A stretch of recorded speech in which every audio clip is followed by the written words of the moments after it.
The air in the press room was thick with anticipation. The kind of silence that only precedes a storm, where every camera lens and every notebook seemed poised to capture the next moment. But what no one expected was that the storm wouldn't come from the usual political battleground. It was about to come from a 17-year-old who had grown up in the shadow of controversy, media scrutiny, and an undeniable legacy. Barron Trump had just walked into the room. It was a typical day, or so everyone thought. The press conference was routine enough, another round of political updates, policy discussions, and maybe some heated debates.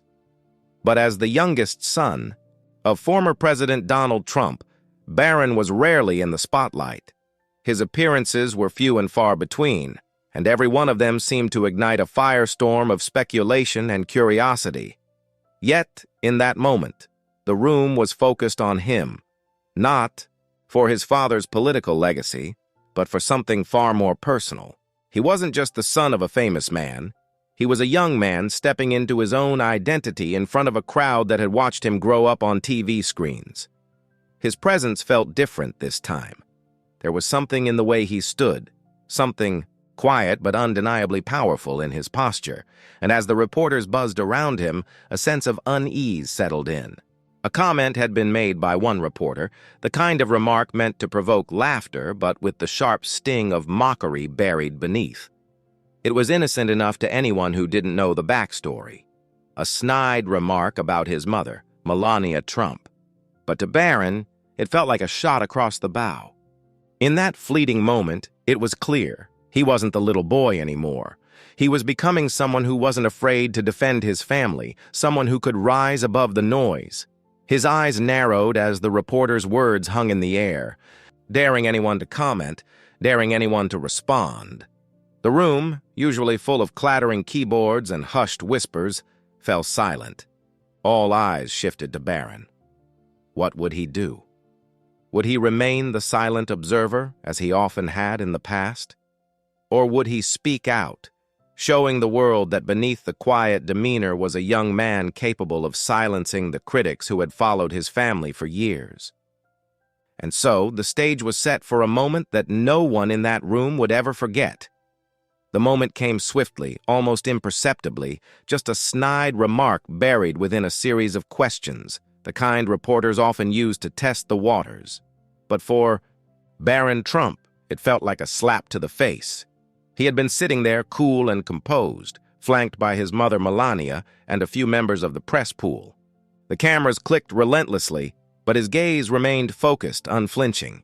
He had always been good at tuning out the noise. But that day, there was something different in the air. It wasn't just the reporter's voice. It was the way the words lingered, like smoke in the room. "So, Barron," the reporter began, the smile in his voice betraying the sharp edge beneath. "How does it feel to be the child of someone so controversial? Your mom's been under fire for so many things." He paused just long enough to glance around as if measuring the crowd's reaction. "Does that bother you? Or are you used to it by now?" The question was laced with condescension, a thinly veiled jab at Melania Trump, and everyone in the room could sense it. Barron's posture stiffened immediately. His mother, Melania, who had been sitting beside him with an air of practiced composure, tensed at the question, but she remained silent. It was clear that, while she had faced far worse over the years, this particular moment had hit differently. Barron was no longer a child hiding behind his mother's side. He was a young man standing at the crossroads of adolescence and adulthood, and in this very moment, the world was pushing him into a new role. For a fleeting moment, Barron's eyes flashed to his mother, searching her face for guidance. It was a quick glance, but it spoke volumes. Melania's eyes softened, almost imperceptibly. She had been through this before. She had fought her own battles in the public eye, standing tall amid relentless scrutiny. But this was Barron's fight now, and there was an understanding between them. She wouldn't shield him from this. This was his moment to decide who he would become.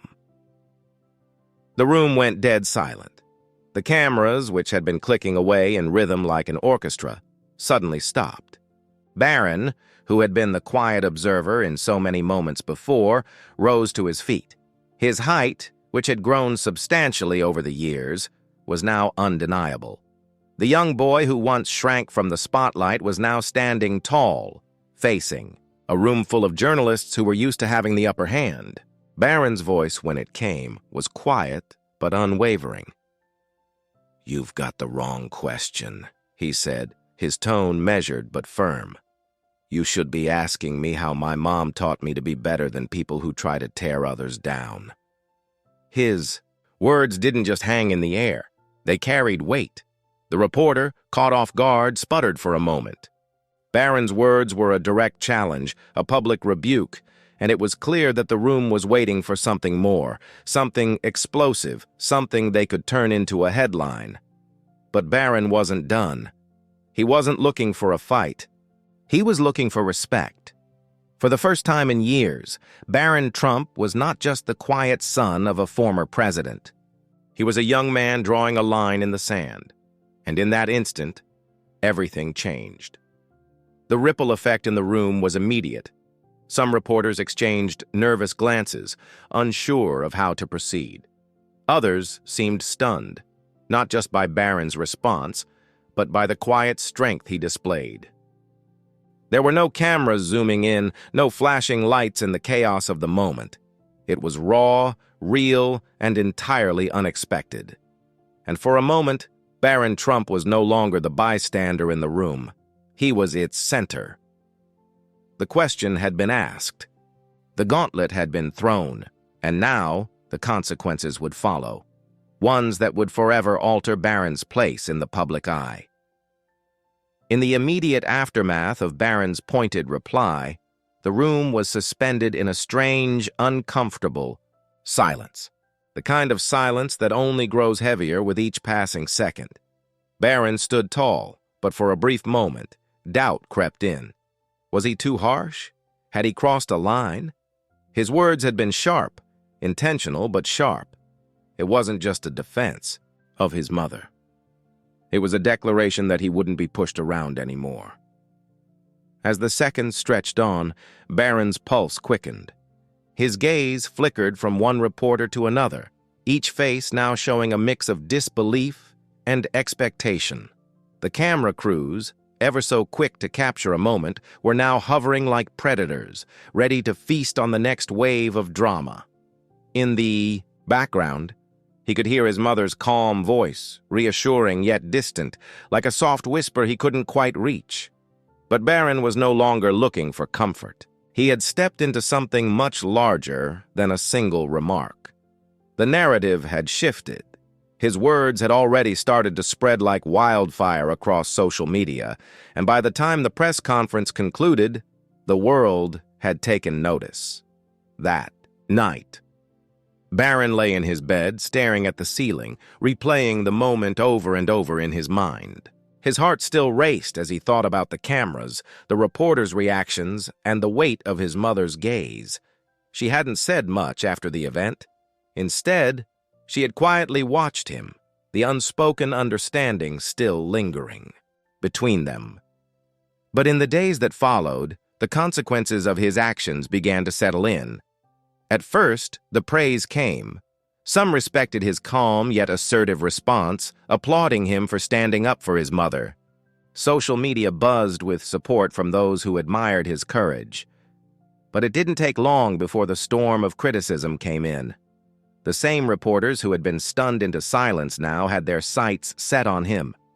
They dissected every word, every gesture, every possible meaning behind his response. It wasn't just about Barron anymore. The media machine had latched onto the idea of a Trump family showdown. His words had sparked a battle, one that seemed personal to him, but now, to the outside world, was just another chapter in the ongoing saga of the Trump family's public life. Barron felt the weight of it all, the pressure to constantly measure his words, to stay composed, to be something he wasn't sure he wanted to be. It felt like the world was waiting for him to crack, to make one mistake that would give them the story they craved. He could hear the whispers, some mocking, some respectful, but all of them expecting something from him he didn't feel ready to give. A week after the press conference, Barron found himself at his mother's side again, this time during a public appearance. The press was everywhere, cameras flashing as they waited for her next move. He was there too, standing in the shadows, but no longer just as her son. Now, he felt the eyes of the world on him. For the first time in a long while, Barron doubted himself. Should he have kept quiet? Was he just another player in this cruel game, destined to be shaped by the whims of the media? His mother's hand brushed his, a gentle gesture of reassurance. She had lived this life, and though her expression remained unreadable, Barron could feel the strength beneath it. She had shown him how to endure, how to stand firm when the world seemed bent on knocking you down. But as the cameras rolled, Barron understood one thing. No matter how hard he tried to escape, the storm wasn't going to let up. It was up to him to face it, to stay true to himself. The weeks that followed Barron's response at the press conference were a blur of chaos, both external and internal. The media circus continued to spin, with outlets dissecting every move the Trump family made. But Barron was no longer just a passive observer. The spotlight was firmly on him, and despite the buzz of praise or disdain, the truth remained. He was being pushed into a role he hadn't asked for, a role he hadn't fully understood until now. It wasn't until one chilly afternoon that Barron would be forced to confront this reality head-on. It started like any other day, another event, another round of press questions. He had grown accustomed to the cameras following his every move, the whispers of journalists eager to latch onto something new. He had learned to brace himself for the questions, to keep his face neutral, to control his emotions. But that day, it was different. Barron stood next to his mother at a charity event, the backdrop of flashing lights and murmured conversations forming the familiar symphony of his world. But as a reporter, a familiar face from the earlier conference, approached with a question, Barron felt his stomach tighten. This wasn't just another line of questioning. This felt personal. "Barron," the reporter began, his voice calm, but dripping with that same biting edge from the press conference. "There's been a lot of talk about how you've handled the media since your remark about your mother. Some say you've handled it with maturity. Others think it's a sign that you're stepping into your father's shoes too soon." The words cut through the air like a blade. Barron's gaze flickered to his mother, whose expression remained unreadable, but there was a shift in the way she held herself. Her shoulders were slightly more rigid, her hands clasped with an air of quiet strength, but Barron could sense her quiet concern. This was the moment he had been dreading, the moment where he had to decide if he would allow the narrative to take shape around him, or if he would shape it himself. The reporter, sensing an opening, leaned in. "Tell us, Barron, are you following in your father's footsteps? Are we seeing the first signs of the next generation of Trump?" Barron's mind went blank for a split second. He had always known that comparisons to his father would come. He had seen them in the headlines, heard them in the whispers. But to have them thrust so directly in front of him, linked to his mother's defense, felt like a gut punch. He had been thrust into the spotlight not as an individual, but as a symbol of something larger, something he hadn't fully understood until now. And then it happened. A quiet anger began to rise within Barron, not at the reporter, not at the questions, but at the way his family had been reduced to symbols, caricatures of themselves. His mother, who had been both vilified and revered, had always managed to stay composed, to endure. But Barron realized something profound in that moment. He had been given the same strength she had shown him in private, a strength he had only begun to understand. The shift in his perspective was instantaneous. The self-doubt, the unease, the pressure to conform. All of it faded as he stood taller, the weight of the past few weeks giving way to a clearer understanding of who he was. He wasn't just the son of Donald Trump, and he wasn't just the son of Melania Trump. He was Barron Trump, an individual with his own voice and a choice in how to navigate the world. Without thinking, Barron spoke, his voice cutting through the noise of the press room like a thunderclap.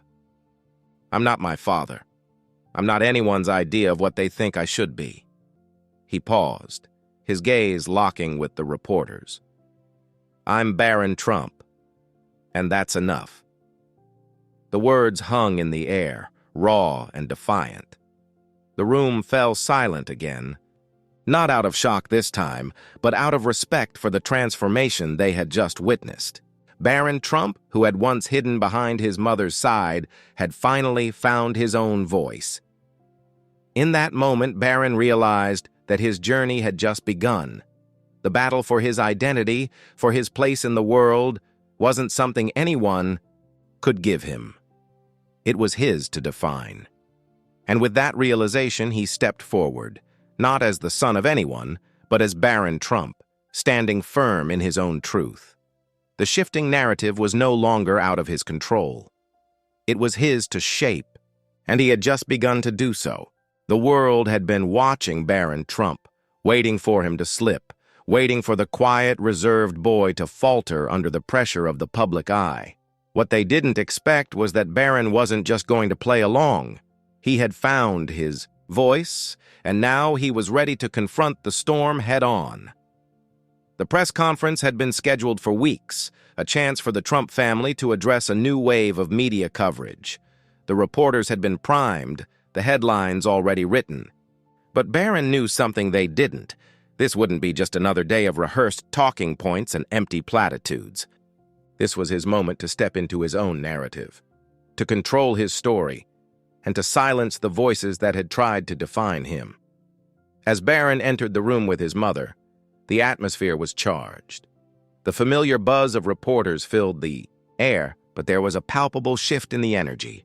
For once, Barron didn't feel like a silent observer. He felt like the storm in the room. He could see the familiar faces of journalists, some eager to probe deeper into the ongoing family drama, others hoping for a glimpse of weakness. But Barron knew now that he would not give them the satisfaction. The questions began as expected. "Barron, how do you feel about the growing media attention surrounding your family?" one reporter asked, his voice dripping with curiosity. Barron's eyes flickered toward his mother, who stood beside him, but he didn't need her guidance anymore. He was ready. "I'm not here to play the media's game," Barron responded, his voice calm but firm. "I'm here because I want to be heard. Not as my father's son, not as anyone's idea of who I should be, but as myself." The reporters looked, taken aback. They were expecting something different, some sort of defensiveness or hesitation. Instead, they were met with a Barron Trump who was standing tall, who was confident in his own skin, no longer willing to hide behind anyone's shadow. And then it came. The question that had been brewing beneath the surface for weeks. A reporter, perhaps emboldened by Barron's newfound resolve, shot the question that had been on everyone's mind. "Are you going to follow in your father's footsteps? Will we see you in politics? The world seems to think you're the next in line." The room held its breath. This was the ultimate test, the moment Barron had been dreading, the moment he had known would come, the pressure to conform, to be something he didn't want to be, hung heavy in the air. But Barron didn't hesitate. His eyes, now unwavering, scanned the room as he took a deep breath. "I'm not my father. I'm not the next anything. I'm Barron Trump," he said, the words resonating with a quiet power that sent a ripple through the room. "If I choose to step into politics or anything else, it will be because it's what I want, not because of what others expect." The room was still, the weight of his words settling over everyone. It wasn't a denial of his family's legacy. It wasn't a rejection of who he was. It was a declaration that Barron Trump would not be defined by the world's expectations of him. He would carve his own path. The silence that followed was deafening, but it wasn't one of discomfort. It was one of realization. The journalists had been waiting for a crack, for a moment of weakness, but instead they had witnessed Barron's transformation into something far stronger, a young man who had found his voice and wasn't afraid to use it. And in that moment, Barron knew that no matter what came next, he had already won. The world might still try to define him, but he would always remain Barron Trump. And that was enough. The weeks that followed Barron's bold declaration were quiet, almost eerily so. The press, which had once hounded him with questions, now seemed to stand at a distance, unsure of how to continue the narrative. They had expected him to break, to succumb to the weight of their expectations, to stumble under the pressure of being thrust into the limelight. But Barron had done the unexpected. He had taken control. And in doing so, he had not only silenced the room, but he had reshaped the conversation about his identity. In the aftermath, Barron didn't fade back into obscurity. Instead, he continued with his life, finishing school, spending time with his family, pursuing interests that were entirely his own. He kept his personal life largely private, a choice. That only further intrigued the media. But there was a newfound respect in the way they covered him, a recognition that he was no longer just a footnote in the saga of his family, but a figure in his own right. Melania, too, seemed to shift after that moment. She had always been the quiet strength in the family, the one who endured public ridicule and never wavered. But seeing Barron speak out, seeing him stand firm in the face of expectations, brought something new to their relationship. They no longer needed to shield each other from the outside world. Instead, they had learned to navigate it together, each with their own voice, each with their own path forward. At home, the dynamic had changed. Barron's newfound sense of self gave him a quiet confidence, one that wasn't reliant on anyone else's approval. He had learned that standing up for what you believe in doesn't always require a fight. It requires courage. He understood now that the world might try to label him, but it was up to him to decide who he was. It wasn't about defying his family's legacy, it was about forging his own. One evening, as Barron sat with his mother in the living room, a rare moment of calm after the storm, she looked at him with a small, approving smile. "You've grown," she said simply. There was no need for further words. Her gaze spoke volumes. Barron nodded, a quiet understanding between them.